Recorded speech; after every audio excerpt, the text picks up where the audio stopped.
네, 오늘은 우리가 방금 함께 읽었었던 사도행전 14장 11절부터 22절의 말씀을 가지고 종교 공동체가 아닌 신앙 공동체라는 제목으로 함께 말씀을 나누고자 합니다. 여러분, 그냥 한번 생각해 보고 싶어요. 여러분들 혹시 굳이 손 안 드셔도 됩니다. 여러분들 혹시 명품 갖고 계십니까? 네, 네, 있으신가 봅니다. 있으신 분들도 계신 것 같아요. 저는 없습니다. 없는데 뭐 있으신 분들도 있으시겠죠. 저는 그 뭐 갖고 있는 거에 대해서 뭐라 하지 않습니다. 그런데 여러분 그 혹시 소위 이제 모조품이라 가품이라고 하죠. 이미테이션. 그래서 소위 우리가 많이 말하는 짝퉁을 혹시 명품 그 진품과 같이 놓고 보신 적 있으십니까? 이게 굉장히 티가 나는 경우도 있는데요. 요 가품의 경우도 이제 등급이 있다고 해요. S 등급이 있고 뭐 A 등급, B 등급이 있어서 S 등급은 정말 분별하기가 힘들다고 합니다. 그런데 이제 A 등급, B 등급은 이제 좀 분별하기가 쉬운 거죠. 그래서 이제 뭐 아시는 분들은 아시겠지만 예전에 이제 나이키나 뭐 퓨마 이런 상품들의 어떤 이미테이션들이 굉장히 패러디로 많이 나왔었죠. 뭐 잘 아시겠지만 나이키는 나이스 뭐 이런 걸로 나왔었고 이제 퓨마가 굉장히 많이 나왔었습니다. 그 뭐죠? 퓨마가 이렇게 하고 있는 그 모습을 보고 이제 뭐 파마, 뭐 다마, 뭐 가마, 뭐 이런 식으로 굉장히 많은 어떤 이미테이션들이 퓨마 대신에 나왔었는데 제가 이런 어떤 명품 뭐 많은 명품들이 있겠죠. 명품의 어떤 진품과 가품에 대해서 얘기한 이유가 뭐냐면 오늘 말씀의 제목도 이런 느낌과 굉장히 비슷하기 때문입니다. 여러분, 우리는 이곳에 모여 있는 우리는요 어떤 공동체죠? 뭐 교회 공동체라고도 흔히 얘기하죠. 근데 그 단순히 교회 공동체라고만 얘기할 것이 아니라 이 공동체가 우리가 본질적으로 종교 생활을 하는 공동체냐, 신앙 생활을 하는 공동체냐, 이것을 우리가 오늘 한번 좀 구분해 보고자 이런 이야기를 했던 겁니다. 그래서 우리는 이 차이점을 좀 오늘 말씀을 통해서 자세히 한번 좀 알아보고 싶습니다. 여러분, 오늘 말씀은 사도 바울과 바나바가 루스드라라는 지역에서 복음을 전하는 모습이 나오고 있습니다.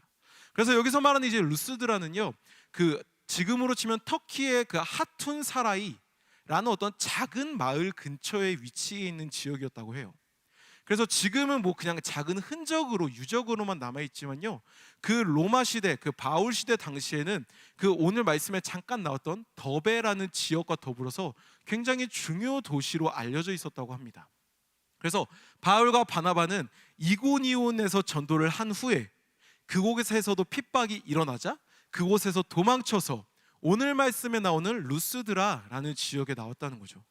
그런데 여러분, 여기서 이 루스드라에 도착했을 때 그 바울과 바나바는요 한 가지 이적을 행합니다.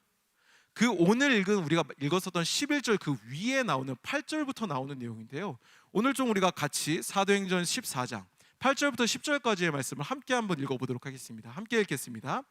루스드라에 발을 쓰지 못하는 한 사람이 앉아 있는데 나면서 걷지 못하게 되어 걸어본 적이 없는 자라. 바울이 말하는 것을 듣거늘 바울이 주목하여 구원받을 만한 믿음이 그에게 있는 것을 보고 큰 소리로 이르되 내 발로 바로 일어서라 하니 그 사람이 일어나 걷는지라. 아멘.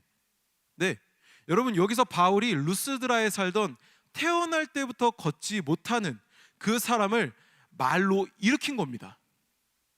이 일이 있고 난 뒤에 오늘 우리가 함께 읽었었던 그 11절부터 22절까지의 말씀이 등장하는 거죠. 여러분, 바울은 그곳에서 여전히 복음을 전했습니다. 그리고 그 안에서 제자들을 만들어냈죠. 여러분, 복음을 전하고 제자들이 만들어졌어요. 제자들이 만들어졌다? 여러분, 이런 현상을 우리는 한 문장으로 표현하면 뭐라고 할 수 있을까요?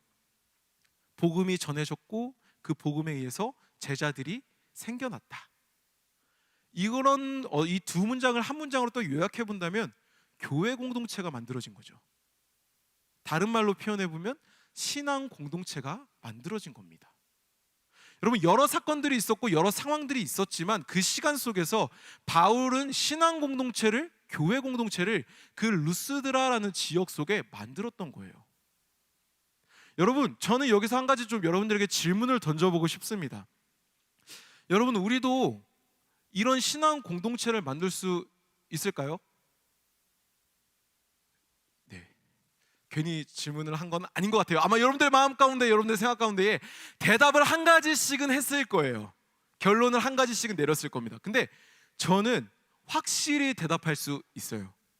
제 대답은 만들 수 있다입니다. 우리 공동체 안에 신앙 공동체를 분명히 만들 수 있다는 겁니다. 없다는 게 아니에요. 지금 있는 그 신앙 공동체를 더 강화시킬 수 있다라고 저는 믿습니다. 예. 그러면 이제 저는 여러분들에게 또 질문을 던지죠. 그러면 그 신앙 공동체를 어떻게 만들 수 있을까요? 신앙 공동체를 어떻게 강화시킬 수 있을까요? 그 답은 오늘 우리가 함께 읽었었던 그 말씀 속에 나와 있습니다. 오늘 우리는 함께 읽은 이 11절부터 22절의 말씀을 통해서 우리가 사는 세상 속에서, 우리가 살아가고 있는 이 시대 속에서 신앙 공동체를 어떻게 하면 만들 수 있는가를 함께 고민해 보고자 합니다. 그래서 그것을 단순히 아는 것으로만 끝나는 것이 아니라 그것을 직접 우리가 삶으로 실천해내는, 그래서 놀라운 이적이, 신앙 공동체가 이 땅 가운데 만들어지는 놀라운 이적이 우리 공동체 안에 이 시간 속에, 이 시대 가운데 일어나게 되기를 주님의 이름으로 축복합니다. 이 시간 먼저 오늘 본문이었던 사도행전 14장 11절부터 13절을 같이 한번 읽어보도록 하겠습니다. 사도행전 14장 11절부터 13절 함께 읽겠습니다. 시작. 무리가 바울이 한 일을 보고 루가오니아 방언으로 소리질러 이르되 신들이 사람의 형상으로 우리 가운데 내려오셨다 하여 바나바는 제우스라 하고 바울은 그 중에 말하는 자이므로 헤르메스라 하더라. 시외 제우스 신당의 제사장이 소와 화환들을 가지고 대문 앞에 와서 우리와 함께 제사하고자 하니. 아멘. 여러분, 우리가 이 시대 속에 종교 공동체가 아니라 신앙 공동체가 되기 위해서, 그러한 공동체를 만들기 위해서 필요한 첫 번째 모습은 뭐냐면요, 분별할 수 있는 바른 기준을 가져야 한다는 것입니다. 이 시간 한번 같이 따라해 보도록 하겠습니다. 분별할 수 있는 바른 기준을 가져야 합니다. 네, 여러분 방금 읽었던 말씀은요, 앞에서 바울이 걷지 못하는 자를 고친 뒤에 등장하는 장면입니다. 바울이 걷지 못하는 자를 일으키자 그 모습을 본 루스드라 사람들은요, 루가오니아 방언으로 얘기해요. 이게 뭐냐면 이제 흥분하면 사투리가 나오잖아요. 이제 흥분하면 뭐 경상도든 전라도든 충청도든 무슨 사투리가 나올 것인데 그런 거랑 비슷하다고 보시면 돼요. 그래서 이들도 놀라운 일을 보게 되자 아마 자기들의 방언, 즉 자기들의 사투리로 소리를 지른 거죠. 뭐 웜에 왔다 뭐 이런 거겠죠. 예. 그래서 루스드라 사람들은 바울과 바나바를 향해서 제우스와 헤르메스가 자기들 가운데에 내려온 거다라고 믿기 시작합니다. 그 후에 그들은 제우스 신당을 모시던 제사장을 데려와서 소와 화환 등을 갖고 그 사람들, 즉 바울과 바나바에게 제사를 지내려고 하죠. 여러분, 여기서 우리는 한번 생각해 봐야 됩니다. 왜 루스드라 사람들은요 이렇게 행동했을까요? 왜 루스드라 사람들은 바울과 바나바를 보고 그냥 이적을 행했는데 왜 이들은 이런 행위를 했을까요? 그냥 이걸 단순히 넘어가면 안 돼요, 여러분. 그 이유는요, 그들의 어떤 종교가 제우스를 믿는 종교였기 때문에가 아닙니다. 그들 사이, 그 루스드라 지역에서 전해지던 전설이 있기 때문에 그래요. 잠깐 로마 이야기를 잠깐 하면은, 루스드라 지역에는요 그 헬라의 주 신인 제우스와 그 전령신인 헤르메스가 그 루스드라 지역에 사람의 모습으로 내려온 적이 있다고 해요. 그런데 그 루스드라 사람들이 그 제우스랑 헤르메스를 영접하지 못했던 거죠. 몰라봤던 거예요. 그것 때문에 화가 난 제우스가 루스드라 사람들을 홍수로 한번 이렇게 멸시켰었다, 멸망했었다 라는 전설이 그 루스드라 지역에 있었다고 해요. 여러분, 이 배경을 놓고 생각해 보십시오. 그런 전설을 믿고 있었던 것이 오늘 말씀에 나오는 루스드라 사람들이에요. 여러분, 그런 전설이 자기들의 시대에 어떤 자기들의 삶의 현장에 진짜 그런 일을 할 법한 사람이 나타난 거죠. 그래서 흥분해서 자기들의 방언으로, 자기들의 사투리로 소리를 질렀던 거예요. 여러분, 하나님이 바울을 통해서 일하셨다는 것을 우리는, 그리고 그 시대 당시에 바울과 함께하고 있던 믿음의 제자들은 알고 있었을 겁니다. 분명히 알고 있었을 거예요. 이거는 뭐 바울이 뭐 헤르메스라서가 아니라 하나님의 능력이 바울에게 임했기 때문에 할 수 있었다는 것을 알고 있었을 거예요.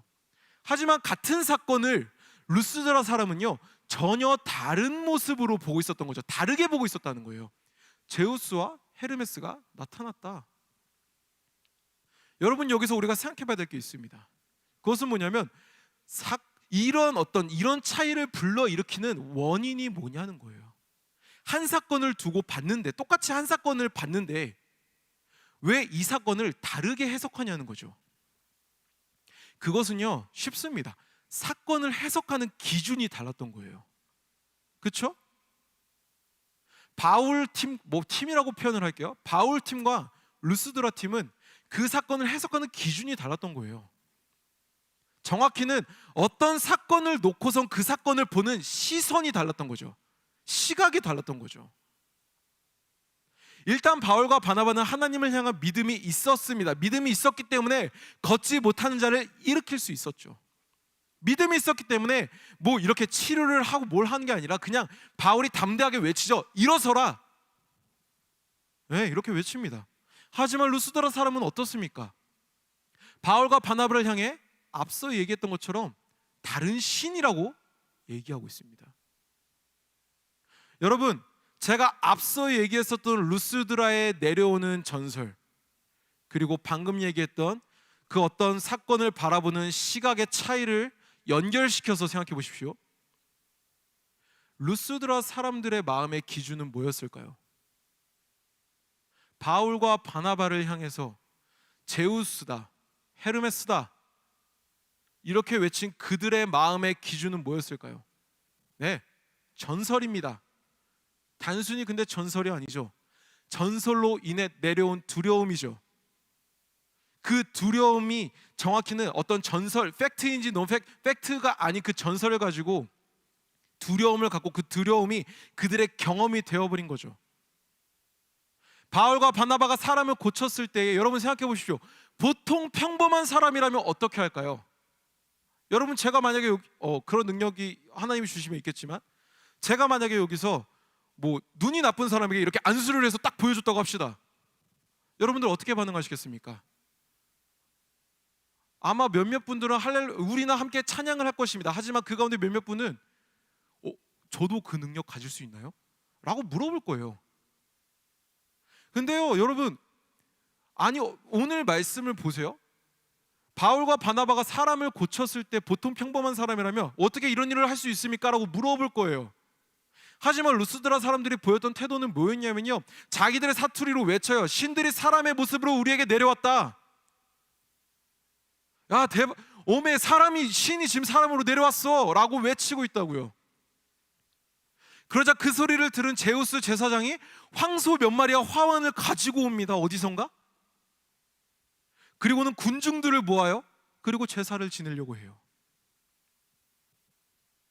여러분, 이 모습을 통해 우리는 알 수 있습니다. 그들 가운데 있었는지 없었는지 불확실한 전설이 그들의 삶 가운데 두려움으로 남아서 그들의 삶의 기준이 되어 있었던 거죠. 신을 노엽게 하면 안 된다. 신이 찾아오면 반드시 알아봐야 된다. 그렇게 그들은 생각하고 있었던 겁니다. 그런 가운데 나타난 어떤 두 사람이 걷지 못하는 그 사람을 말로 고치자 그들은 그들을 향해서 신이 인간의 모습으로 이 땅에 나타났다. 야 빨리 제사 준비해. 야 우리 그렇게 되면 안 되잖아. 이런 반응을 보였다는 거죠. 여러분, 여기서 우리는 이 루스드라 사람들의 모습을 보면서 질문을 던져봐야 됩니다. 여러분 자신에게 이런 질문을 던져보십시오. 내 삶의 판단 기준은 무엇인가? 지금 나는 인생을 살아가면서 무엇을 기준으로 판단을 내리고 있는가? 여러분들은 세상을 살아갈 때 무엇을 기준으로 결정하고 무엇을 기준으로 바라보며 살아가고 있냐는 거예요. 여러분들의 인생이라는 이름의 그 자동차의 운전대를 무엇에 맡기고 있냐는 거죠. 우리는 인생을 살아가면서 수많은 경험들을 합니다. 이전에도 그래왔고 앞으로도 수많은 경험을 할 거예요. 그렇죠? 그런 수많은 일들을 해석할 때, 앞으로 닥쳐올 일들에 대해서 계획할 때 무엇을 기준으로 해석해낼 것이고 무엇을 기준으로 계획할 거냐는 거예요. 루스드라 사람처럼 두려움이라는 경험을 기준으로 판단하시겠습니까? 회사에서 추구하는 효율성이라는 것을 기준으로 과거의 일들을 해석해내실 겁니까? 재테크를 할 때 추구하는 어떤 안정성이라는 것을 기준으로 미래를 계획해 가실 겁니까? 여러분, 뭘로 여러분들의 삶을 판단하실 겁니까? 해석하실 겁니까? 계획하실 겁니까? 여러분, 우리는 앞서도 물어봤지만 우리는 어떤 공동체입니까? 하나님을 믿는 믿음의 공동체입니다. 이걸 우리는 한 단어로 신앙 공동체라고 표현하죠. 그저 교회에 놀려고 모인 공동체가 아니라는 거예요. 세상의 방식대로 판단하고 해석하는 그런 공동체가 우리 모습이 되어선 안 된다고요. 하나님의 기준이 되어서, 말씀의 기준이 되어서 성령님의 인도하심을 따라서 살아가는 공동체, 이게 바로 신앙 공동체라는 겁니다, 여러분.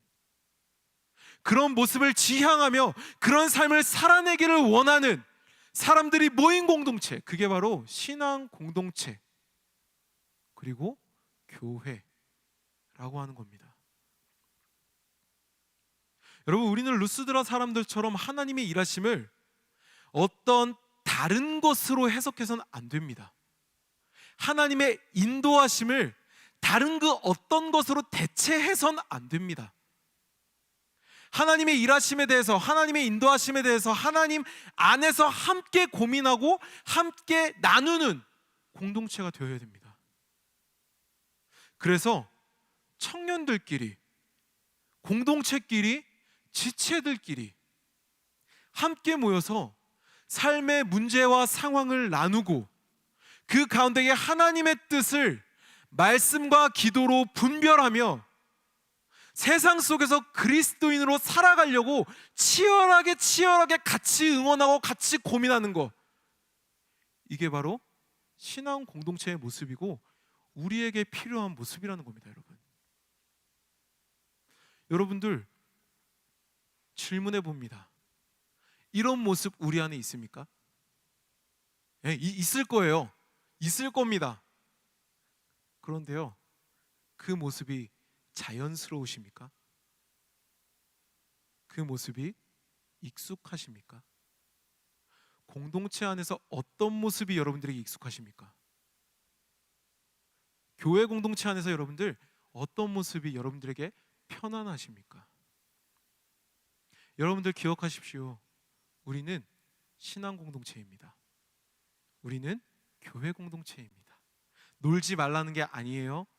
다른 얘기 하지 말라는 게 아니에요. 해도 돼요. 그런데 중심은 잃지 말자고요. 그것을 어색해하지 말자고요. 왜요?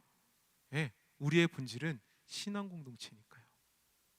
여러분, 이 시간 여러분들에게 도전합니다. 여러분들 아멘으로 이 도전을 마음 가운데 새기시고 삶으로 실천해내십시오.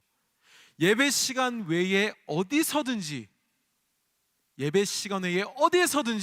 신앙의 교제를 할 수 있는 여러분들이 되기를 주님의 이름으로 축복합니다. 아멘.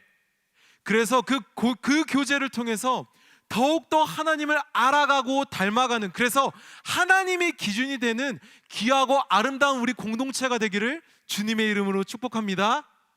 할렐루야. 아멘. 우리 두 번째로 오늘 본문 사도행전 14장 14절부터 15절의 말씀을 같이 한번 읽어보도록 하겠습니다. 함께 읽겠습니다. 시작. 두 사도 바나바와 바울이 듣고 옷을 찢고 무리 가운데 뛰어들어가서 소리질러 이르되, 여러분이여 어찌하여 이러한 일을 하느냐? 우리도 여러분들과 같은 성정을 가진 사람이라. 여러분에게 복음을 전하는 것은 헛된 일을 버리고 천지와 바다와 그 가운데 만물을 지으시고 살아계신 하나님께로 돌아오게 함이라. 아멘. 네, 두 번째로 종교 공동체가 아니라 신앙 공동체가 되기 위해서 우리에게 필요한 모습은 뭐냐면요, 공동체원의 약함을 품을 수 있어야 된다는 겁니다. 이 시간 이것도 한번 같이 따라서 읽어볼까요? 공동체원의 약함을 품을 수 있어야 합니다. 네, 요건 좀 여러분 어때요? 좀 앞에 것보다 조금 좀 빡셀까요? 하지만 할 수 있습니다. 여러분 앞서 루스드라 사람들은요, 그 못 걷는 자를 고친 바울과 바나바를 향해서 제사를 드리려고 합니다. 그렇죠? 그래서 사투리로 신이 나타났다고 외치면서 제사장을 데리고 와서 제사를 준비하죠. 그런 모습을 본 바울과 바나바는 그들에게 가서 분명하게 얘기합니다. 여러분 왜 이런 일을 하십니까? 왜 그러세요? 여러분 내가 이러는 거는요, 하나님께로 여러분들을 돌아오게 하려는 거예요. 그리고는 18절에 나온 것처럼요, 읽진 않았지만 18절에 나오는 것처럼 그들을 제사를 못하게 겨우 말려요. 여러분 여기서 우리가 주목해야 될 게 있습니다. 그것은 뭐냐면 바울과 바나바의 행동이에요. 여러분 사실 바울과 바나바의 입장에서 루스드라 사람을 본다고 생각해 보세요. 먼저 그 고치는 상황부터 좀 우리가 같이 상상해 봅시다. 바울과 바나바의 입장에서는 굉장히 놀라운 상황이었을 거예요. 왜요? 왜 그럴까요? 평생 동안 걷지 못한 사람이 걷게 되었기 때문이죠. 놀랐으면서도 한편으로는 굉장히 기뻤을 거예요. 와, 하나님이 우리와 함께 하시는구나. 하나님이 우리가 이렇게 하는 것을 기뻐하시는구나. 그래서 이렇게 억눌리고 걷지 못하는 매여 있었던 자를 하나님께서 능력으로 자유케 하시는구나. 너무 기뻤을 거예요. 그러자 그 지역의 수많은 사람들이 이 모습을 보고는 자기들을 신처럼 떠받드는 모습을 바울과 바나바는 보게 됩니다. 심지어 제사를 드리려고도 하죠. 그런 가운데 바울과 바나바가 했던 행동이 뭐죠? 모인 무리 안으로 뛰어들어갑니다. 무리 바깥에 있지 않고요, 그 무리 안으로 뛰어들어가요. 옷을 찢으면서 소리를 지르면서 말이죠. 그리고는 이렇게 외칩니다. 우리도 여러분과 같은 성정을 가진 사람입니다. 여러분 여기서 성정을 가졌다는 게 무슨 말이냐면요, 그 똑같이 고통을 느끼는 이라는 의미예요. 그러니까 쉽게 얘기해서 이렇게 얘기해요. 여러분 이러지 마십시오. 저도 여러분들이랑 똑같이 고통을 느끼는 사람이에요. 신 아니에요 여러분. 저 똑같은 사람이에요 여러분. 이렇게 옷을 찢으면서 소리를 지르면서 급하게 그 무리 안으로 뛰어들어갔다는 거예요. 여러분 사실 이런 어떤 바울의 입장에서 봤을 때는, 바나바의 입장에서 봤을 때는요, 이 루스드라 사람들이 어떻게 느껴졌을까요? 물론 바울과 바나바는 그들이 잘못되었다는 것을 알았기 때문에 그 안으로 뛰어들었겠지만, 정말 굉장히 율법주의적인, 굉장히 기준이 올곧게 세워져 있어서 그것들을 판단하기 좋아하는 사람이었다면, 이 모습을 봤을 때 이런 무지한 사람을 봤나, 이런 어리석은 인간들을 봤나 라고 생각했을 수 있습니다. 그래서 이런 사람들한테 복음을 어떻게 전해? 안 될 것 같은데? 그냥 여기는 그냥 가자 라고 판단했을 수도 있습니다. 하지만 바울과 바나바는 오늘 말씀 속에서 어떤 모습을 보여줍니까? 자신들에게 제사하려는 이들을요, 포기하지 않습니다. 그들을 안으로 뛰어들어갑니다. 그리고는 18절에 겨우겨우 무리를 말리죠. 여기서 여러분 겨우라는 표현이 이렇게 나온 것을 보았을 때요, 루스드라 사람들이 얼마나 제사를 드리려고 애썼는지 우리는 알 수 있습니다. 그 뜻은 그들이 그 신에 대해서 얼마나 두려움을 갖고 있었는지 우리는 유추해 볼 수 있는 거죠. 여러분 이 모습이, 이런 바울과 바나바의 모습이 우리에게 어떤 의미를 던져줍니까? 우리는 연약한 자들을 어떻게 바라보고 있냐는 거예요. 여러분들은 믿음이 작은 자, 아직 서투른 자, 아직 아픈 자들, 아직 연약한 자들을 어떤 마음으로 바라보고 있냐는 겁니다. 혹은 믿음이 약하거나 작거나 아직은 연약하고 이런 사람들은 오케이. 반대로 스타일이 다른, 성격이 다른, 가치관이 다른 그런 사람들을 여러분들은 어떤 마음으로 바라보고 있냐는 거죠. 혹시 바리새인이 율법으로 사람들을 정죄했던 것처럼 그들을 나름대로의 기준을 세워서 판단하고 정죄하고 있지는 않습니까? 아니면 눈에 보이는 연약함을 그저 모른 척하고 외면하면서 내가 더 힘들지, 나는 아직 좀 이라고 하면서 그런 사람들을 방치하고 있지는 않았습니까? 여러분, 저는 가끔 이런 얘기를 들었던 적이 있어요. 뭐냐면 그냥 책임지지 못할 거면 관심 주지 마. 야, 너도 힘들잖아. 그냥 책임지지 못할 거면 관심 주지 마. 저는 이 말이 맞다고 생각할 것 같으세요? 틀렸다고 생각할 것 같으세요? 저는 이 말 동의 못합니다. 저는 이 말이 정말 잘못된 말이라고 생각합니다. 여러분 아마 이런 얘기를 들어보셨을 겁니다. 사랑의 반대말은 뭐라고 하죠? 혐오나 분노가 아니죠. 무관심입니다. 그렇죠? 근데 이 무관심을요, 조금 다른 표현으로 하면요, 냉소적인 태도 아니에요? 냉소적인, 차가운. 그런 면에서 교회 안에 있어서는 안 될, 반드시 사라져야 될 모습이 뭐냐면요, 바로 이 모습입니다. 사람을 향한 냉소적인 태도.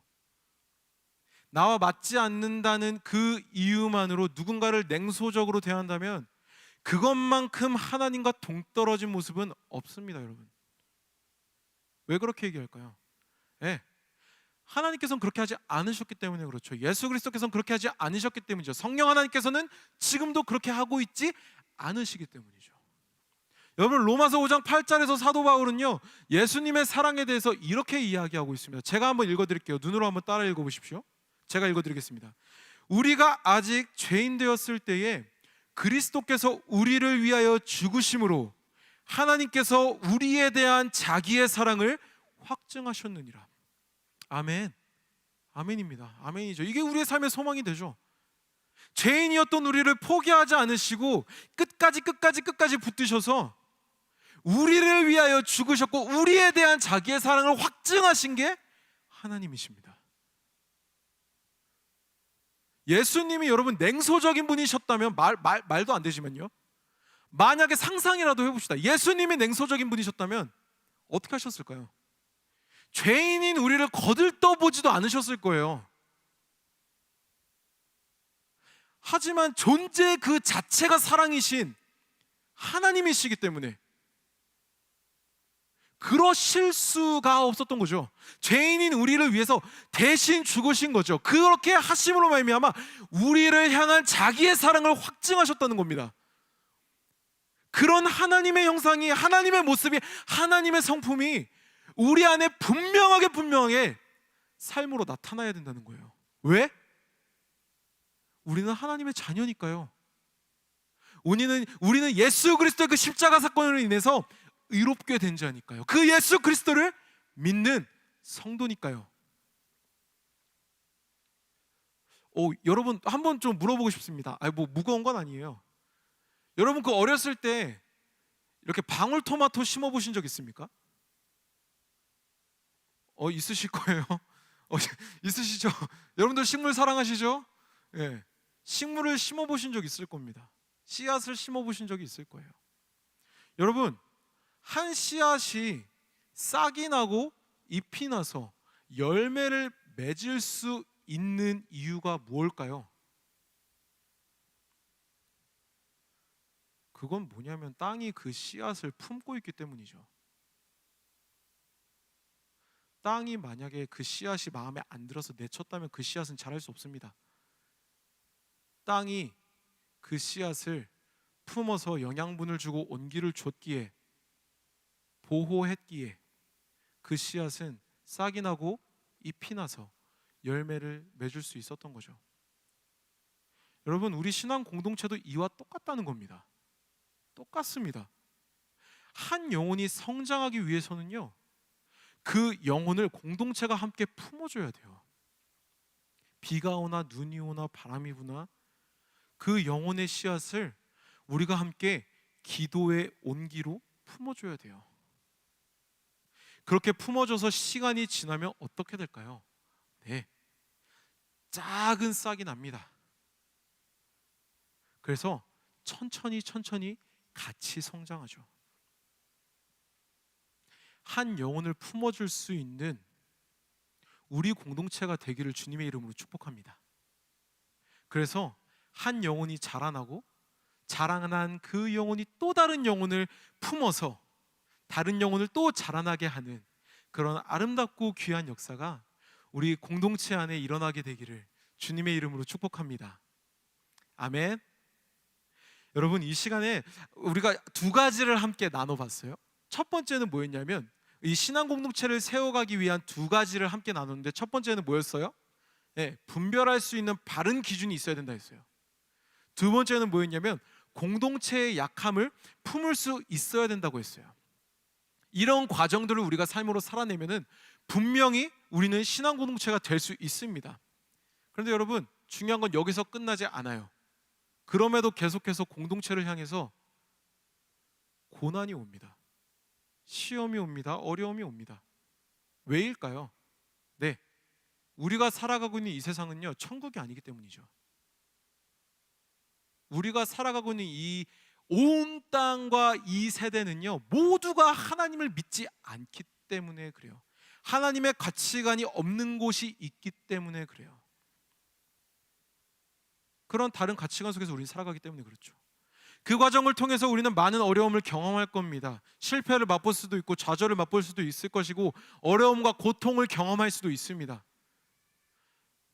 여러분, 그러면 포기하시겠습니까? 포기할까요? 접을까요? 여기까지가 끝인가 보, 이제 나는 돌아서겠어. 아니죠. 아닙니다.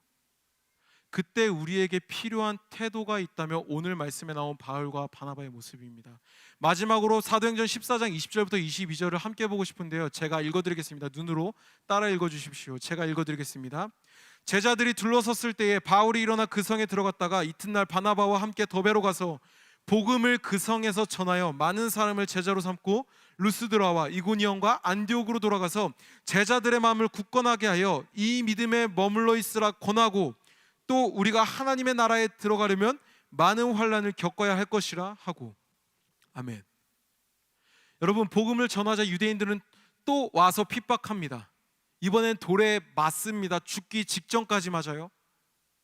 이쯤 되면 여러분, 바울은 사실 복음 전도는 고사하고 그리스도인 이거 맞아? 라고 고민해 볼 법하지 않습니까? 돌로 맞아 죽을 것 정도로 맞았는데. 근데 그들이 뭘 택합니까? 일어나서 다시 성으로 들어갑니다. 그리고는 다른 지역을 돌면서 복음을 또 전하죠.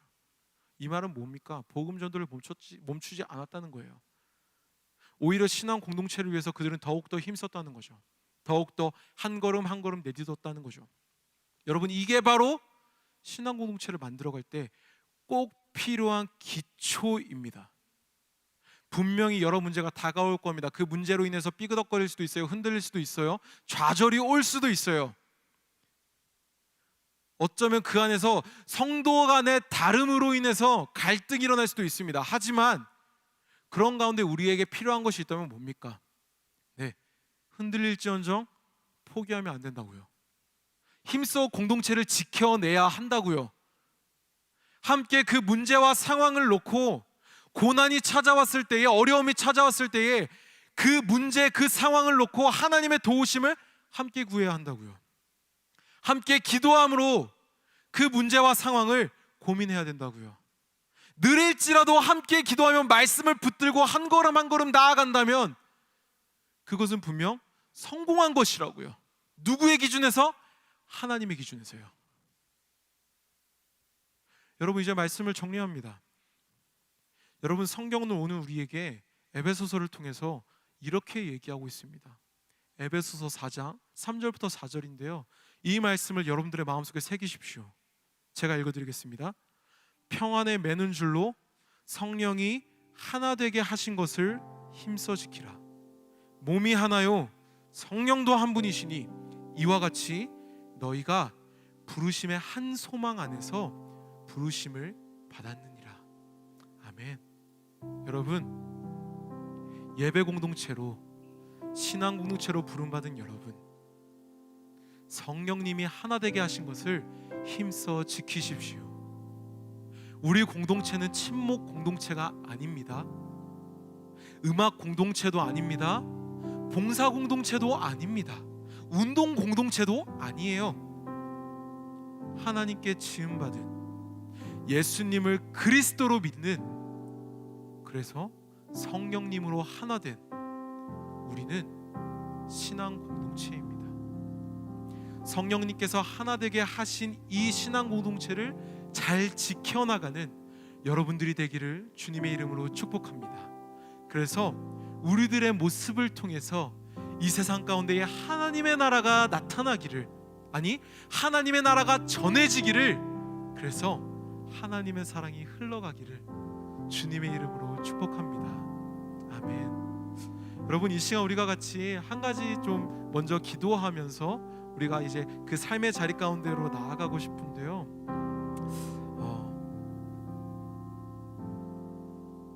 여러분들의 삶 가운데 지금 무엇이 기준이 되어 있습니까? 여러분들은 어떤 문제가 다가왔을 때에, 어떤 상황이 여러분들 가운데 찾아왔을 때에 여러분들은 무엇을 기준으로 그것들을 판단하고 계시고 해석하고 계십니까? 무엇을 기준으로 여러분들의 삶을 계획하고 계십니까? 여러분, 이 시간 우리가 함께 하나님 앞에 이렇게 기도하고 싶습니다. 하나님, 내 삶의, 하나님만이 내 삶의 기준이 되기를 원합니다. 두려움의 굴레에서 내가 벗어나기를 원합니다. 과거의 경험으로부터 내가 벗어나기를 원합니다. 근심의 굴레에서부터 주님, 내가 벗어나기를 원합니다. 세상의 굴레에서부터, 세상의 기준으로부터 주님, 내가 벗어나기를 원합니다.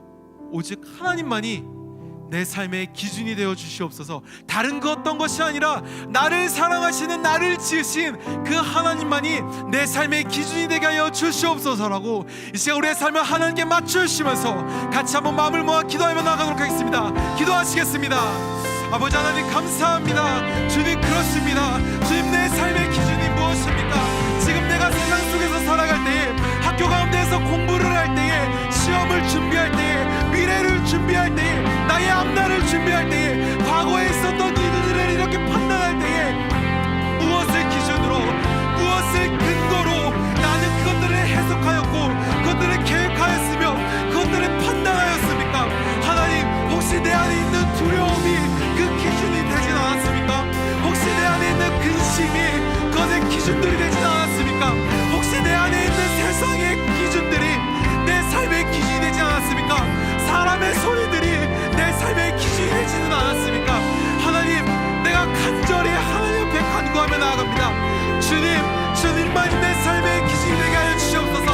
여전히 내 삶 가운데 문제가 남아있지만, 여전히 내 삶 가운데 아픔이 남아있지만, 여전히 내 삶 가운데에 두려움과 근심과 걱정이 남아있지만, 그럼에도 불구하고 하나님만이 내 삶의 기준임을 고백합니다. 하나님만이 내 삶의 반석이 되심을 고백합니다.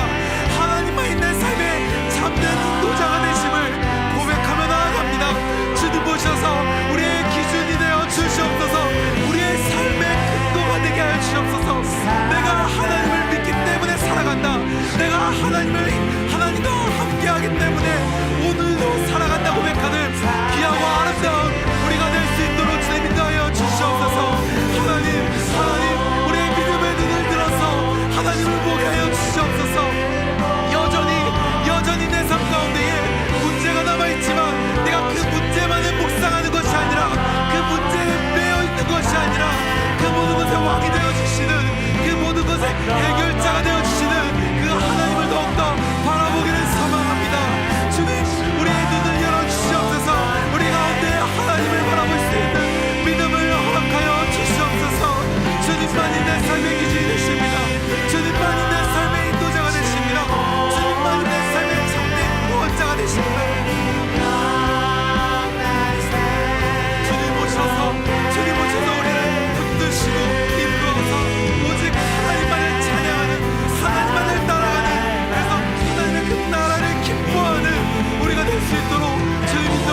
여러분, 이 시간 우리가 한 번 더 같이 마음을 모아 힘써 기도하기를 원합니다.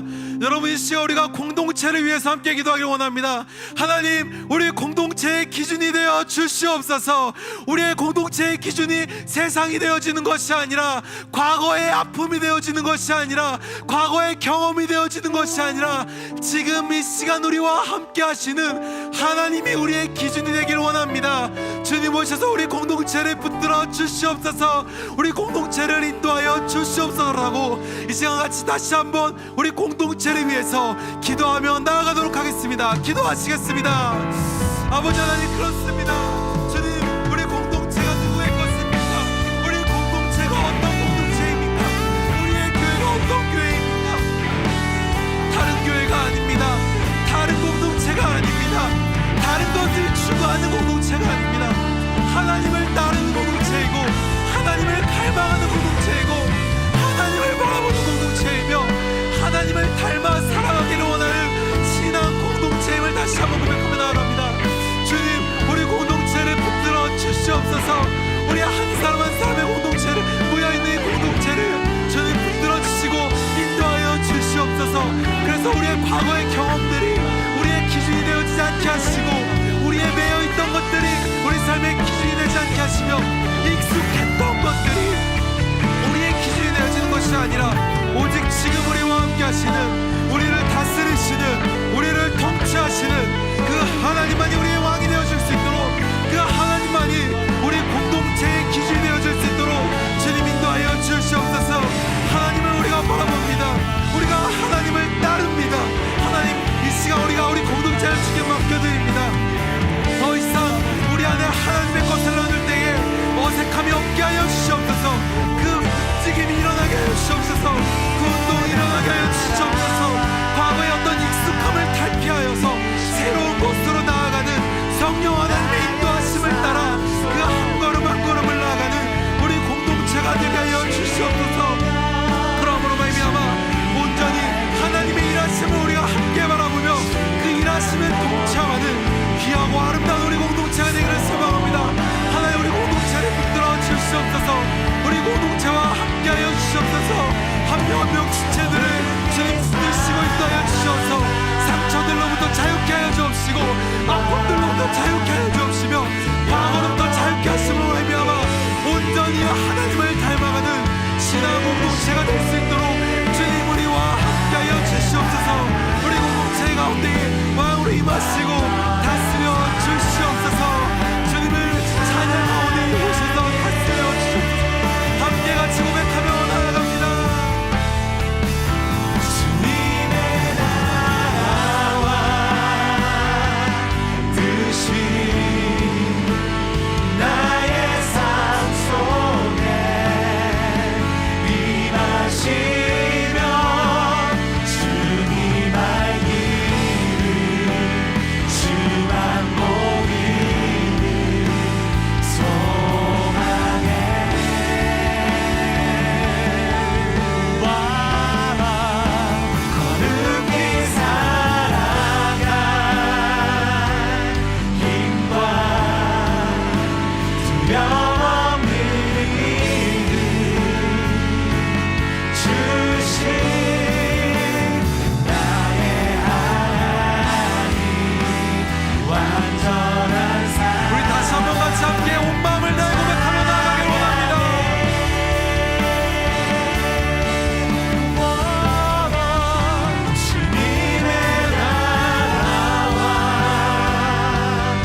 하나님을 찬양합니다.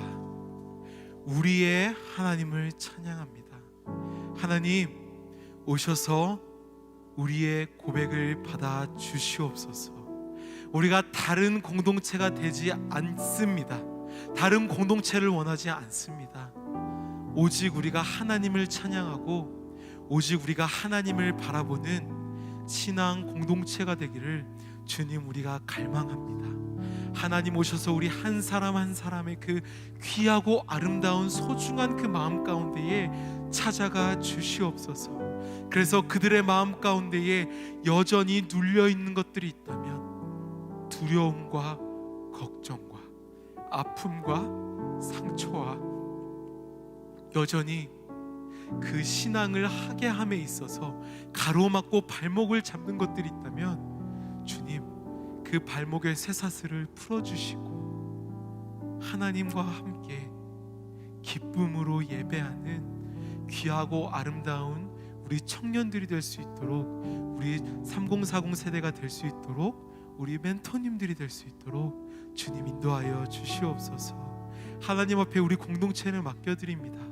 주님, 우리 공동체 가운데 함께 하사 우리 공동체를 통해서 하나님의 나라가 드러나게 하시고 하나님의 사랑이 흘러가게 하셔서 이 땅이 회복되어질 수 있도록 주님 인도하여 주시옵소서. 주님, 이 시간 우리가 하나님 앞에 거룩하게 구별해서 헌금을 합니다. 주님, 우리의 왕은 하나님이심을, 돈이 아니라 하나님이심을 우리가 행위로 다시 한번 고백하며 나아가오니 주님, 우리의 고백을 받아주시고 이 예물을 사용하여 주셔서 오직 하나님의 복음이 전해지는 데에 쓰여질 수 있도록 주님, 그 예물 가운데에도 함께하여 주시옵소서. 함께해 주실 것을 믿으며 거룩하신 예수 그리스도의 이름으로 기도드렸습니다. 이 시간 함께 주기도문으로 예배 마치도록 하겠습니다. 함께 주기도문 고백하겠습니다. 하늘에 계신 우리 아버지, 아버지의 이름을 거룩하게 하시며 아버지의 나라가 오게 하시며 아버지의 뜻이 하늘에서와 같이 땅에서도 이루어지게 하소서. 오늘 우리에게 일용할 양식을 주시고 우리가 우리에게 잘못한 사람을 용서하여 준 것 같이 우리 죄를 용서하여 주시고 우리를 시험에 빠지지 않게 하시고 악에서 구하소서. 나라와 권능과 영광이 영원히 아버지의 것입니다. 아멘.